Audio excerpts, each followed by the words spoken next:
আমার মরণ কালে ডুলবাসি বাজাইও দরবারি বায়ো, আমার মরণ কালে ডুলবাসি বাজাইও।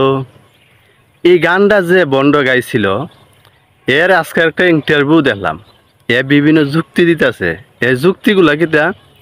এর যুক্তি হইল, এ যে এই গানটা গাইছে এর মরণ কালে ডুলবাসি বাজাইতো, যারা এই দেশের জন্য শহীদ হয়েছেন, অর্থাৎ যারা মুক্তিযোদ্ধা, এরা এরা মরলে নাকি এই এরার ইয়ার সামনে, লাশের সামনে ডুলবাসি বাজায়।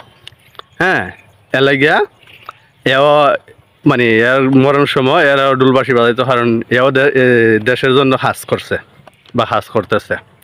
আরেকটা যুক্তি দিছে যে এই পৃথিবী যখন আল্লাহ কিয়ামত করবেন, ইসরাফিল আলাইহিস সালামের সিঙ্গার ফুদিয়া, অর্থাৎ বাঁশির ফুদিয়া, হ্যাঁ, এই দেশ আল্লাহ ধ্বংস করবে। এই জন্য এর যুক্তি হইল, এই জন্য এই গানটা গাইছে, এর মরণ খালে ডুলবাসি বাজাইতো। কত বড় ভণ্ড, কত বড় শয়তান হইলে এইরকম যুক্তি দিতে পারে, চিন্তা করছেন?